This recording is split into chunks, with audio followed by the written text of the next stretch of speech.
Hey guys, I'm here at beautiful Puget Sound, and this one is for my MSP friends. And let me tell you a story.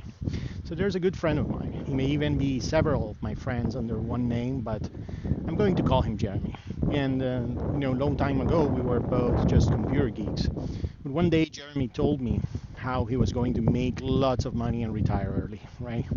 But he also wanted to do something that he liked to do and that people told him he was particularly good at. So Jeremy started an MSP at that time, and with big dreams of entrepreneurship, freedom, innovation, and control of his destiny were some of the things I heard him say.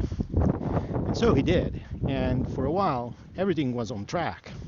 But fast forward a few years later, now with a bigger mortgage, Jeremy was sometimes chained to his desk and navigating a sea of cybersecurity alerts and trying to manage a team that was just as overwhelmed as he was.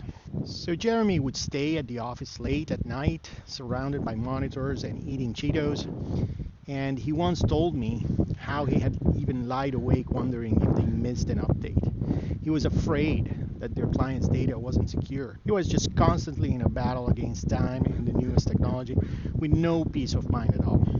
Now I tell you, he was lucky to some extent. He always managed to have, by some reason, a great team of experts, but he never really felt confident to fully delegate certain jobs for their most important customers. And he was never sure if his people were working on the right things at the right time.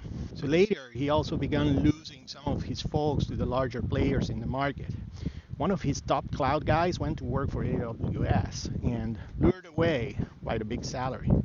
So it really began to feel like an unwinnable battle.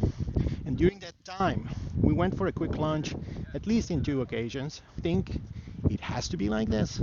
Maybe there was a way to transform this stress into success. Maybe you could shift from being reactive to proactive.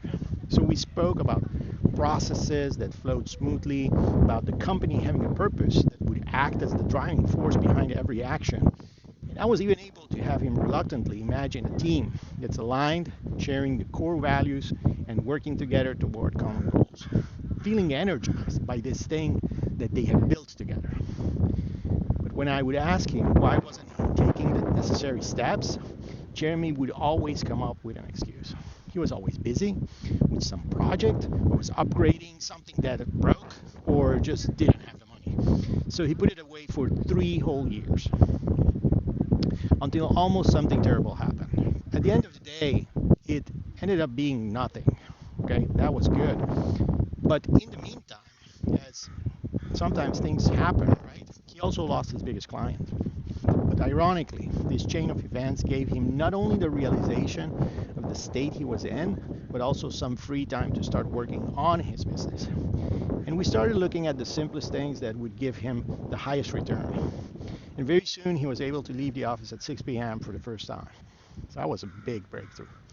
As he saw the value of working on the business, to be able to create a discipline around this and to gain perspective, he finally accepted outside help.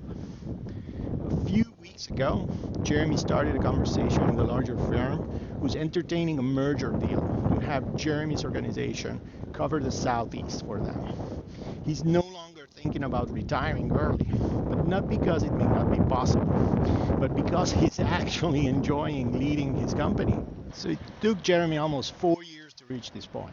If you ask him today, his only regret is to have taken so long to get started. Don't wait that long. With just a 10-minute diagnostic, you can start your journey from dysfunction to clarity, gaining tools to lead rather than just manage, to innovate rather than stagnate. Don't let your business run you. Don't do what Jeremy did.